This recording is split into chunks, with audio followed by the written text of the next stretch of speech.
Good morning class 9। Rahul सांकेत्यायन के यात्रावृत्त लहासा की ओर के तीसरे भाग का आज हम अध्ययन करेंगे। हमने इसके पूर्व भाग में आपको इनके विषय में जानकारी प्रदान की और कुछ अनुच्छेदों को पढ़कर के इनके भाव व्यंजना को स्पष्ट किया, भावार्थ को बताया। इस पर आपको एक व्याख्यान भी दिया। आज आगे का हम भाग का अध्ययन करेंगे, उन अनुच्छेदों का अध्ययन करेंगे जिसमें इस यात्रा के दौरान जो लेखक ने जिसका विवरण प्रस्तुत किया है इस यात्रावृत्त में, उसके विषय में हम जानेंगे और इसके विषय में अध्ययन करेंगे। ये यात्रावृत्त अभी पूर्ण नहीं हुआ था, इसके दो पार्ट हमने इसके पूर्व में बनाए, दोनों पार्ट के विषय में बताए। आज तीसरा पार्ट है, इसका हम अध्ययन पूर्ण रूप से आज करेंगे और इसके विषय में जानकारी करेंगे कि इसमें और भी क्या क्या विवरण लेखक ने अपनी यात्रा, जो तिब्बत की यात्रा है, जो सोच जाने वाली जो मार्ग है उसका विवरण और तिब्बत के लोगों का, वहाँ के रहन सहन का भी अध्ययन इसकी वीडियो के माध्यम से हम करेंगे। तो ये इस अनुच्छेद में आगे क्या लेखक ने क्या विवरण दिया इसके विषय में हम जानते हैं और जहाँ से हमने उस अनुच्छेद को छोड़ा था वहीं से फिर से हम पढ़ते हैं और इसके विषय में व्याख्यान प्रस्तुत कर रहे हैं। नदियों के मोड़ और पहाड़ों के कोनों के कारण बहुत दूर तक आदमी को देखा नहीं जा सकता। ठीक है, नदियाँ वहाँ पर अब ये नदियों का विवरण यहाँ पर वहाँ पर देखा तो वहाँ पर नदियाँ भी थी, लेकिन यहाँ पर नदी का नाम नहीं दिया कि वहाँ की कौन नदी है, क्योंकि हर किसी न किसी जो नदी होते हैं या कोई भी नदियाँ होती हैं उनका कोई ना कोई संज्ञा अवश्य होता है, यानी नाम अवश्य होता है, लेकिन यहाँ पर नाम नहीं दिया है, नदियाँ थी। तो नदियों के मोड़ और पहाड़ों के कोनों के कारण बहुत दूर तक आदमी को देखा नहीं जा सकता था। जो नदी थे उनके तमाम प्रकार के ऐसे मोड़ थे और उसके बाद वहाँ पर जो पहाड़ ऊंचे ऊंचे थे उनके कोनों के कारण वो आदमी को वहाँ पर जो उनके सामने जो पहाड़ आ जाते थे, पहाड़ों के कारण हम क्योंकि पहाड़ पारदर्शित होते नहीं हैं कि हम उनको आर पार देख रहे, पहाड़ के आने की वजह से जो लेखक था वो कुछ देख नहीं पाया, वो केवल पहाड़ों पर ही चढ़ करके चल रहा था और चारों तरफ पहाड़ और नीचे क्या दिखाई पड़ती है, नदियाँ दिखाई पड़ रही थी। ठीक है, जिसे बहती हुई नदियाँ जो पहाड़ों से गिरती हैं झरझर झरझर, उन नदियों के बाद में विस्तृत नदी का रूप ले लेती हैं। तो उनको भी देखा, लेकिन और फिर कोई उनके जो पहाड़ों के जो बड़े बड़े उत्पल थे उनकी वजह नहीं, जो पत्थर थे उनकी वजह से जो वहाँ पर आरी पड़ोस जो बगल में जो मनुष्य वहाँ पर रहते भी थे वो दिखाई नहीं पड़ रहे थे। यानी कि अभी पहाड़ों की बात किया कि वहाँ पर बड़े बड़े पहाड़ हैं, बड़ी बड़ी चोटियाँ हैं, उन पर चढ़ करके यात्रा किया, वहाँ पर कहाँ के दृश्य देखा, यानी पहाड़ी इलाका भी वहाँ पर है। तिब्बत में क्या है, पहाड़ी इलाका भी है, नदियाँ भी हैं। ठीक है, वहीं से नदियाँ भी निकलती हैं। तो आगे फिर देखा डाकुओं के लिए यही सबसे अच्छी जगह है। अब देखना है यहाँ पर है कि जो तिब्बत का जो अंदर का जो मार्ग है, गांव गिराव, वहाँ पर तो डाकू कम नज़र नहीं आते, लेकिन यहाँ पर जो यात्री या कोई भी वहाँ पर रहता तो वहाँ पर जो डाकू हैं, तो डाकू को आपने तमाम ऐसे स्थान पर सुनते हैं जहाँ पर निर्जन स्थान हो, जहाँ पर छुपने लायक स्थान, डाकू लोग वहीं पर भी रहते हैं। तमाम ऐसे हमने मूवी में भी देखे हैं कि मूवियों में ऐसे जब कोई ऐसा सीन आता है, दृश्य आता है, तो वहाँ पर देखते हैं डाकू कहाँ पर छिपते हैं, पहाड़ों के नीचे, पहाड़ों के बगल के स्थान पर, वहीं पर उनका निवास स्थान होता है।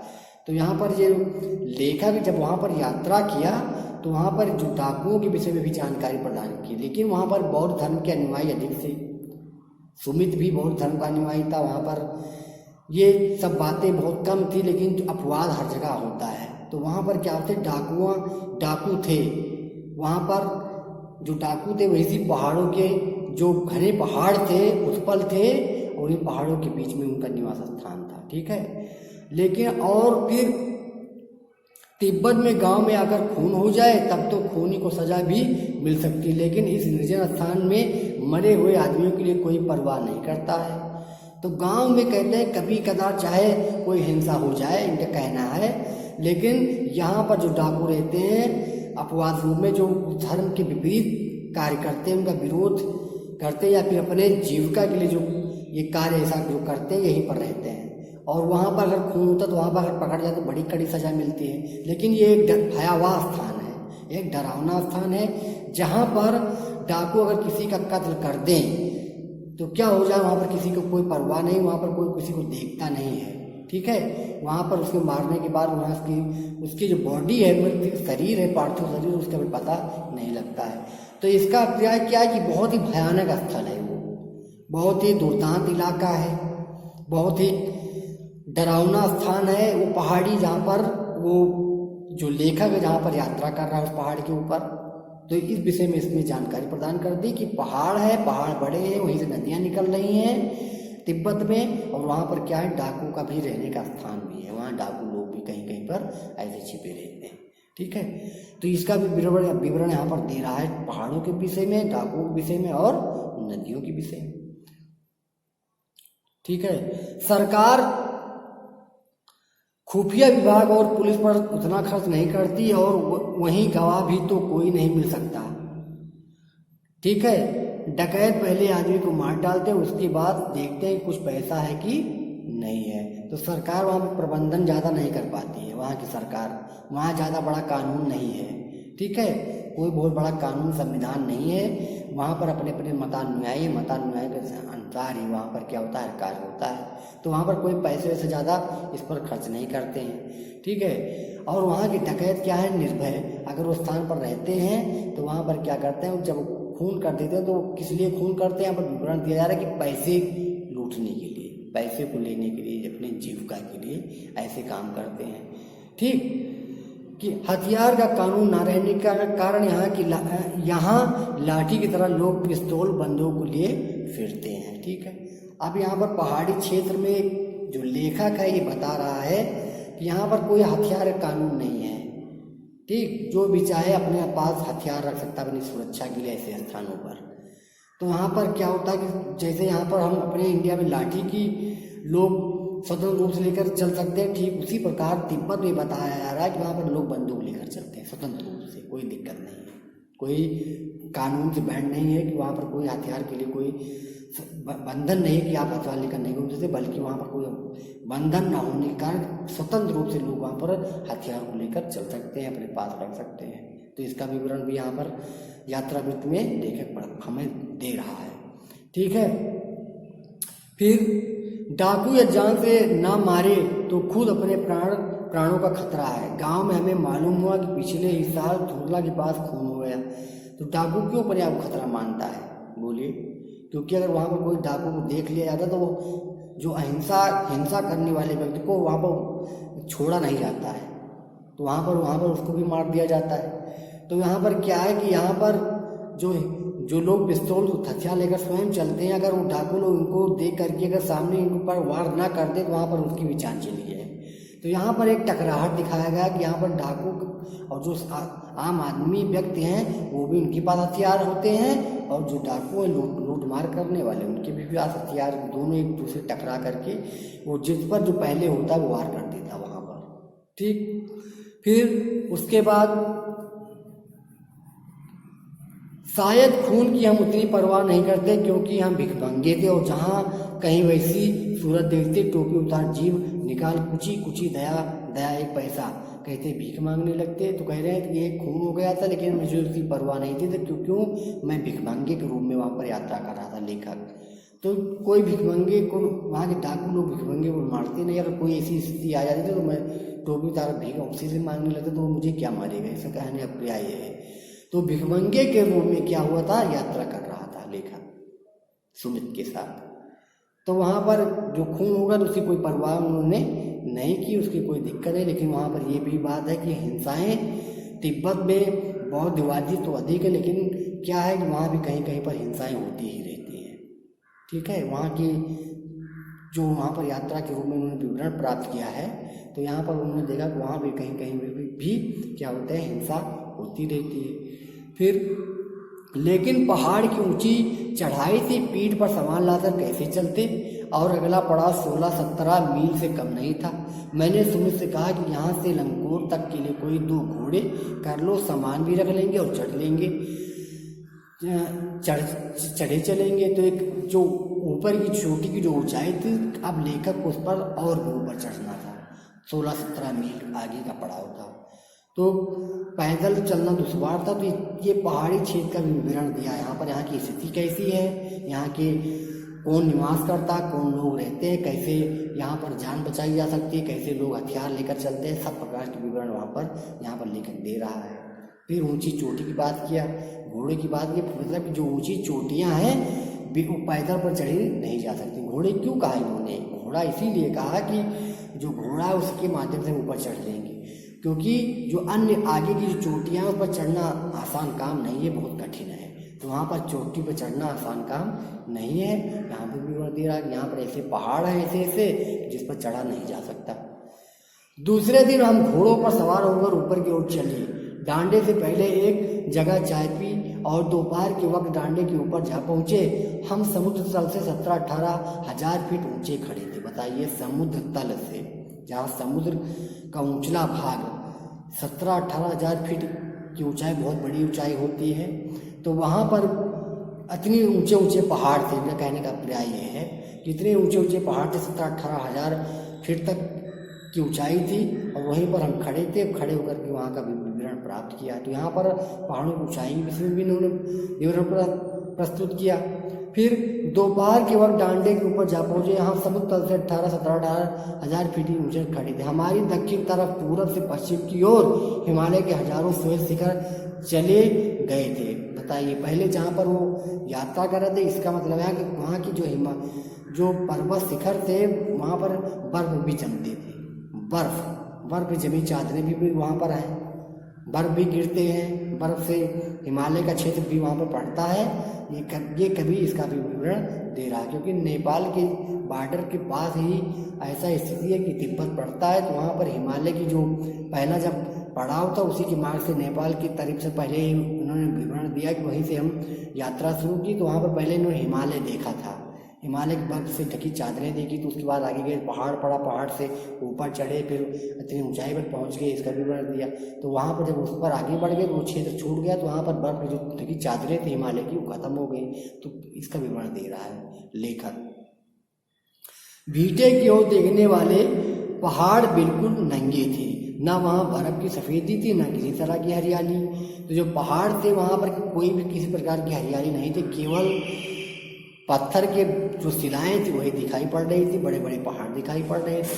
वहाँ पर कोई और प्रकार की जो हिमालय की जो बर्फ हो ऐसी कोई स्थिति नहीं थी, क्योंकि जो लेखक था वो क्या करता, नेपाल के जो बॉर्डर था लिहाजा की वो बढ़ते हुए आगे बढ़ गया था और उस क्षेत्र को छोड़ करके पहाड़ी क्षेत्र में पहुँच चुका था।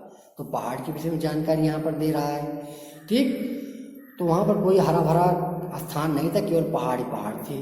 फिर उत्तर की तरफ बहुत कम बर्फ वाली चोटियां दिखाई पड़ती थी। सर्वोच्च स्थान पर डांडे को देवता का स्थान था, जो पत्थरों के ढेर, जानवरों के सींगों और रंग बिरंगे कपड़े की झड़ियों से सजाया गया था। अब हमें बराबर ऊंचाई पर चलना था। चढ़ाई तो कुछ दूर थोड़ी मुश्किल थी, लेकिन ऊंचाई बिल्कुल नहीं।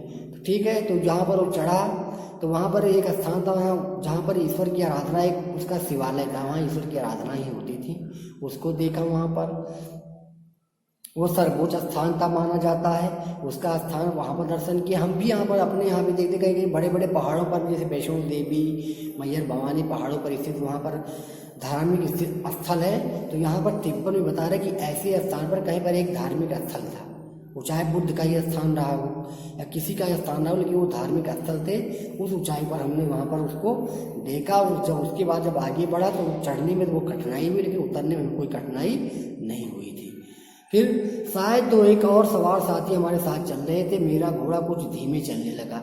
मैंने समझा कि चढ़ाई की थकावट कारण ऐसा कर रहा है और उसे मानना नहीं चाहता था। धीरे धीरे वह बहुत पिछड़ गया और मैं दोनों वस्तुओं की तरह अपने घोड़े पर झूमता हुआ चला जा रहा था। जान नहीं पड़ता घोड़ा आगे जा रहा है या पीछे। जब मैं जोर देने लगता तो वह और सुस्त पड़ जाता। एक जगह दो रास्ते फूट रहे थे, मैं बाएं का रास्ता ले मील 1.5 मील चला गया। आगे एक घर में पूछने से पता लगा कि लंगोर का रास्ता दाहिने वाला था। फिर लौटकर उसी को पकड़ा। 4-5 बजे के करीब गांव से मील भर पड़ता तो सुमित इंतजार करते हुए मिले।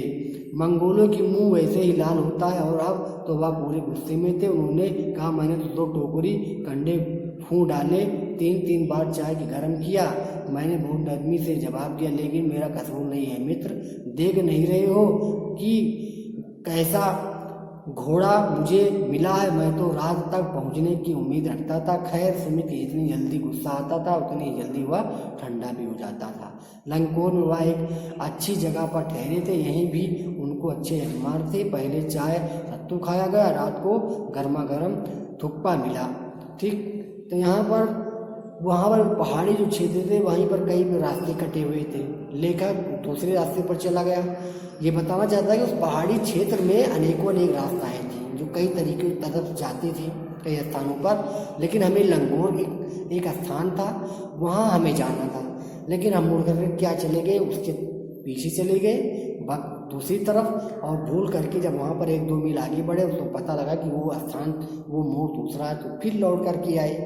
फिर क्या हुआ कि लेखक ये बताना चाह रहा है कि ऊंची चढ़ाई और ऊंची नीची चढ़ाई की वजह से जो हमारे मित्र घोड़ा पिछड़ गया था, वो पिछड़ करके हम पिछड़ गए थे, हमारा घोड़ा पिछड़ गया था, और जो सुमित तो आगे निकल गए थे और लंगकोर में जा करके अपने स्थान पर वो बैठे हुए थे। हाँ, वो हमारा इंतजार कर रहे थे। वहाँ पर क्या ग्रामीण जीवन का भी दृश्य दिखाया गया, क्योंकि कह रहे कंडे क्या होते, ग्रामीण जीवन में ही होते हैं। ग्रामीण पशु मवेशियों के द्वारा जो मिलता है प्राप्त होता है, और सूख करके जो बनाया जाता है उसे कंडे कहते हैं। तो वहाँ पर ये क्या कंडे के माध्यम से उगा करके वहाँ पर उन्होंने चाय बनाई थी और उनकी कुछ खाने पीने सामग्री बनाई थी। तो यहाँ पर एक ग्रामीण देश अंचल का भी दिखाया गया जा रहा है। ठीक, उसके बाद उन्होंने जो सुमिता क्रोधित हो गया उसका मित्र, उसके बाद थोड़े बाद वो ठंडा हो गया। उसके बाद वो कहता था कि वो मित्र को बताया कि बहुत अच्छे भी थे। ठीक, उनके अंदर दया भाव भी था। थोड़ी देर बाद वो क्या हो गए, खुश हो गए। फिर उसके बाद उन्होंने चाय बनाई, सत्तू खिलाया, उनको फिर आराम से वहाँ पर बिठाया। फिर क्या हुआ आगे कि अब हम टिहरी के विशाल मैदान में, तो जो पहाड़ों से घिरा टापू सा मालूम होता था। टापू क्या होता, दो जलों के बीच का स्थान होता है। जलों के बीच, दोनों तरफ जलों से घिरा हो, बीच का स्थान को टापू कहते हैं। जिसमें दूर एक छोटी सी पहाड़ी मैदान के भीतर दिखाई पड़ती है। उसी पहाड़ी का नाम है तिंगरी समाधगिरी। ठीक, आसपास के गांव में भी सुमित के कितने ही यजमान थे।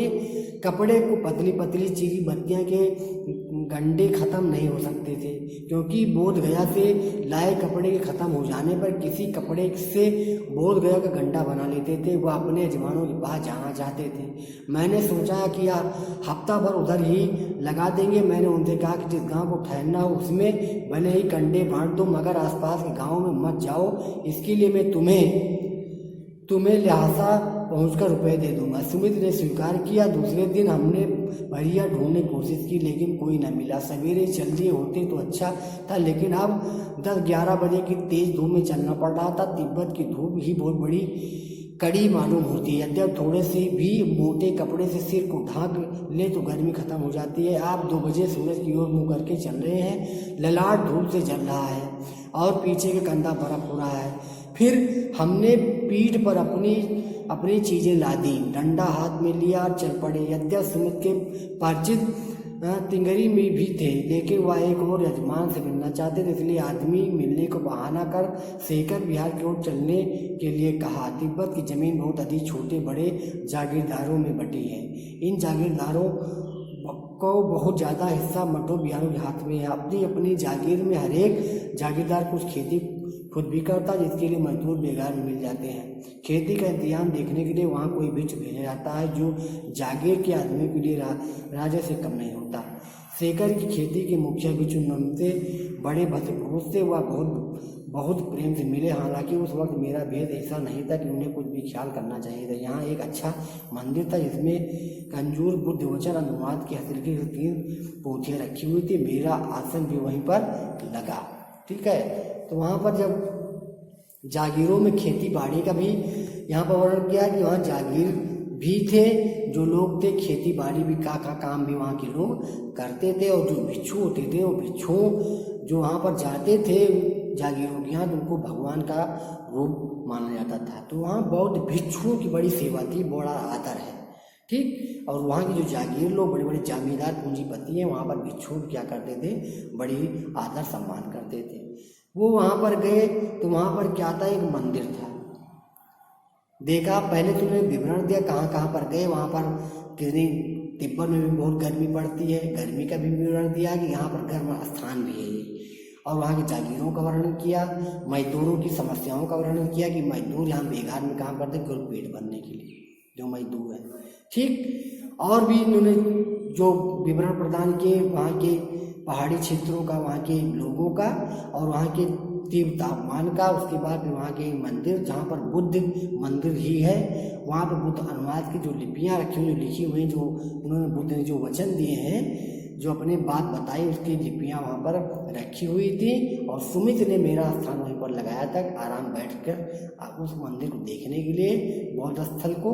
और वहाँ की जो लिपियाँ बुद्ध जी ने जो बनाई हैं, जो लिखी, उनकी जो वाणी संग्रहित है उन लिपियों में, उनको पढ़ने के लिए फिर उनमें क्या हुआ कि लेखक वहाँ पर बैठ गया। सारा स्थान घूमने के बाद तिब्बत के और नेपाल के जो रास्ते से जो तिब्बत की ओर जाने वाला स्थान है, वहाँ पर उन्होंने घूमा, वहाँ की जानकारी देखा।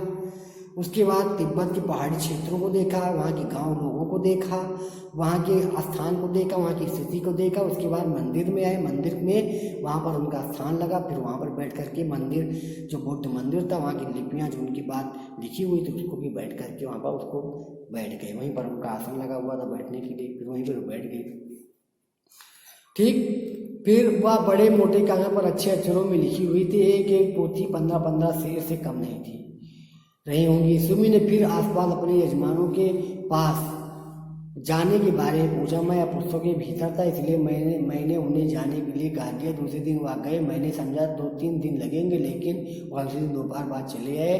तिंगरी गांव वहाँ से बहुत दूर नहीं था। हमने अपना सामान पीठ पर उठाया और भिक्षु गुस्से में से विदाई लेकर चल पड़े। तो वहाँ पर उन्होंने थोड़ी बहुत पोथियों का भी अध्ययन किया और देखा। उसके बाद फिर कुछ समय वहाँ पर ठहरे। उसके बाद वहाँ पर अपने सामान को उठाया और प्रणाम किया। प्रणाम करके फिर वहाँ पर विदा हुए, फिर वहाँ पर चले गए। अब आगे का विवरण और उसमें नहीं प्रदान किया गया। तो कुल मिलाकर ल्हासा की ओर का जो यात्रा वृत्त है, उसमें उन्होंने ये सारा विवरण प्रस्तुत किया है। ये विवरणात्मक शैली और अन्वेषणात्मक शैली है, यही कहते हैं। जो विवरण रूप में देते हैं किसी चीज़ का, से विवरणात्मक शैली कहते हैं। यहाँ विवरणात्मक शैली का प्रयोग किया गया है, अन्वेषणात्मक शैली का। हर चीज़ को देखा, वहाँ परखा, और इसके विषय में हमें वहाँ में भी बैठे बैठाए वहाँ की जानकारी प्राप्त हो गई। इसी को नाम क्या कहते हैं, यात्रा वृत्त कहते हैं, ठीक है। तो यहाँ पर आप समझ गए यात्रा वृत्त कितना महत्वपूर्ण है। यात्रा, पर्यटन और देशाटन हमें करना चाहिए, लेकिन कोई ना कोई उद्देश्य भी, जहाँ पर हम पर्यटन करें, जहाँ का भी देशाटन करें, वहाँ की स्थितियों को हमें जानना चाहिए। वहाँ की कोई समाज है, सभ्यता को देखना चाहिए, बारीकी उसका अध्ययन करना चाहिए। और उसको भी हमें, या तो कोई डायरी हो, उसको भी लिखना चाहिए कि हमने इस स्थान का अध्ययन किया, वहाँ के लोग ऐसे, बोले इस प्रकार से थे, वहाँ के लोग कितने अच्छे हैं, कितने लोग बुरे लोग हैं, सबका हमें ज्ञान होना चाहिए और अच्छाई चीज़ को अपनाना चाहिए। और वहाँ की जो भी और आश्चर्यचकित करने वाली बात है, उसका विवरण हमें प्रदान करना चाहिए। और बैठे बैठाए लोगों को भी उसका ध्यान आकर्षित करना चाहिए, लोगों को और भी यात्रा के लिए उत्साहित करना चाहिए। तो यात्रा वृत्त बहुत अच्छी बात है कि कोई घूमना कोई बेकार नहीं है। घूमना लोग व्यर्थ में, हम अगर घूमते हैं तब वो हमारा जीवन के लिए हानिकारक है। अगर किसी उद्देश्य से किसी पर्यटन का करते हैं, वहाँ की संस्कृति सभ्यता के विषय में जानते हैं, सीखते हैं कुछ, तो ये यात्रा पर्यटन बहुत ही महत्वपूर्ण चीज़ें हैं। देशाटन बहुत महत्वपूर्ण विषय है, इसलिए शिक्षा हमें प्राप्त हो रही है। तो अब यहाँ पर क्वेश्चन भी दिया है। आप लोग क्वेश्चन को, जो भी चैप्टर पढ़ाए जा रहे हैं, स्वतः क्वेश्चन को लिखते रहें, इनके जीवन वृत्त को लिखते रहें, शब्दार्थ को लिखते रहें गद्य में, और पद्य में भी शब्दार्थ को लिखें, क्वेश्चन आंसर को भी लिखें, और उनके जीवन वृत्त को भी लिखें, ठीक। कॉपी बना लीजिए, उसको लिखते रहिए। और फिर जो जो चैप्टर की ओर पढ़ाए जाएंगे वही वही चैप्टर का लिखना है, क्योंकि इस बार कोरोना महामारी की वजह से कुछ चैप्टर को CBSE पाठ्यक्रम से हटा दिया गया है। तो जो चैप्टर पढ़ाया जाएगा वो जान लीजिए कि आपके सिलेबस में चल रहा है। जो चैप्टर नहीं पढ़ाया जाएगा उसको हम वीडियो में बताएंगे कि ये चैप्टर आपके सीबीएसई से हटा दिया गया, इसको लिखने की जरूरत नहीं है। जो नहीं लिखना उसको नहीं लिखना है, जो पढ़ाया जाएगा उसको ही लिखना है, क्योंकि आपका सितंबर में एग्जाम भी होगा हाफ ईयरली का, तो आप लोग बिल्कुल प्रिपेयर रहिए। ठीक है, तो यहाँ पर क्वेश्चन है, थोंगला के पहले के आखिरी गांव पहुंचने पर भीमगंगे के बेस में होने के बावजूद लेखक को ठहरने का उचित स्थान मिला। ठीक है, जबकि दूसरी यात्रा के समय भद्रवेश में भी उन्होंने उचित स्थान नहीं दिला सका। क्यों नहीं दिला सका? एक बार जब वो गया था तो वहां पर उनको बड़ा आदर सम्मान हुआ लेखक का, लेकिन दूसरी बार जबकि वो भिखमंगे की बेस में थे, और दूसरी बार जब वो गए तो अच्छे तरीके से पहने थे, एक अच्छे व्यक्ति लग रहे थे, पढ़े लिखे, और एक संस्कारी व्यक्ति थे, एक अच्छे पोशाक में थे, फिर भी उनको सम्मान क्यों नहीं मिल सका? क्योंकि उस समय सुमित उनके साथ थे, जो बौद्ध भिक्षु था सुमित, वो उनके साथ था, बौद्ध धर्म को मानने वाला, उसको लोग उसकी वहाँ पर जान पहचान थी। और देखा जब भिखमंगे के बेस में होने के बावजूद भी जब सुमित को लोग पहचानने वाले थे, तो जब साथ में भिखमंगा तो उसको भी मान सम्मान वहाँ पर प्रदान किया गया। तो ये सुमित के रहने के कारण भिखमंगे को क्या दिया गया? मान सम्मान दिया गया था। और दूसरी बार वो अकेला था, भजपुर में होने के कारण लोग उसको जान पहचान न होने के कारण उसको सम्मान नहीं प्रदान किया गया। उस समय के तीव्र हथियार कानून न रहने के कारण यात्रियों को किस प्रकार का भय बना रहता? लूटपाट का भय बना रहता था। लोग देखते नहीं थे वहाँ पर लोग क्या होते, जो वहाँ के डाकू लोग थे उसको मार करके उस घने स्थान पर लोगों को पैसा छीन लेते थे, तो इसका भय बना रहता था खून होने का। लेखक लंको के मानव अपने साथियों के कारण किस कारण पिछड़ गया था? किस कारण से पिछड़ गया था? क्योंकि उसका घोड़ा क्या था? धीरे धीरे चल रहा था, बहुत थक गया था, इसी कारण वो क्या हो गया था? घोड़े के धीरे चलने के कारण वो पिछड़ गया था, है ना, आपके अनुच्छेद में। उसके बाद लेखक ने शेखर बिहार सुमित को उनके जमाम के पास जाने से रोका, परंतु दूसरी बार रोकने का प्रयास क्यों नहीं किया? ठीक है, क्योंकि वो अब इसके विषय में थोड़ा ध्यान नहीं, फिर से अनुच्छेद को पढ़ना पड़ेगा, इसको आप पढ़ करके देख लीजिएगा एक बार। फिर अपनी यात्रा के दौरान लेखक किन की कठिनाइयों का सामना करना पड़ा? किन कठिनाइयों का सामना करना? धूप में चलना पड़ा, सामान को स्वयं उठाना पड़ा, भूखों रहना पड़ा। ठीक है, अब तमाम धूपों को चलते हुए धूपों में से चलना पड़ा, थकावट का अनुभव करना पड़ा। यहाँ पर इन्हें अनेक कठिनाइयों का अनुभव करना पड़ा, क्योंकि उन्हें सामान भी अपने आप में उठाना पड़ा था यात्रा के दौरान। तो यही कठिनाइयाँ थी। ठीक, प्रस्तुत यात्रा पितामह ने बताया कि उस समय तिब्बती समाज कैसा था? अच्छा था, लेकिन पूर्ण रूप से बौद्ध रूप में विकसित नहीं हो पाया था। बौद्ध का प्रचार हो रहा था धीरे धीरे करके, और धीरे धीरे करके अहिंसा, वहाँ पर स्वतंत्र हिंसा को समाप्त करने की ओर लोग अग्रसर थे। बौद्ध प्रचार को पूर्ण रूप से बनाने के लिए अग्रसर थे, बौद्ध का प्रचार हो रहा था, उनके विषय में ज्ञान प्रदान किया जा रहा था। तो कुछ हिंसावादी समाज था, कुछ अहिंसावादी समाज था। ठीक है, और वहाँ पर बुद्ध लोग को अनुयायी बढ़ रहे थे लगातार, और वहाँ के और भी जो हथियार ना को लेकर स्वतंत्र रूप से घूमना, हथियार पर कोई कानून ना होने, सब की बातें भी इस प्रकार की भी समाज थी। लोगों में प्रेम दया भाव भरे हुए थे। ठीक है, मैं पुस्तक में भेजा था, नीचे देखे वीडियो में कौन सा इस वाक्य का अर्थ बतला था। लेखक पुस्तक पढ़ने में रंग गया, लेखक पुस्तक शहर के भीतर चला गया, लेखक चारों पुस्तकें ही थी, पुस्तक में लेखक परिचय उचित छपा था। इसमें का वाला सही है, लेखक पुस्तकें पढ़ने में रंग गया था, वो पुस्तकों को भी उन्होंने पढ़ा था। तो अब इस प्रकार से आपने यात्रा विषय से हमने आपको ये समझा दिया, इसको आप बढ़ा दिया, इसके क्वेश्चन आंसर को आप लिखिए। अगले वीडियो में पुनः नए अध्याय के साथ आपको जानकारी प्रदान करेंगे। जो भी आपको प्रकरण होगा, जो भी विधा होगी, इसी विषय में जानकारी देंगे, उसके विषय में पढ़ाएंगे। तब तक thank you, watch for video.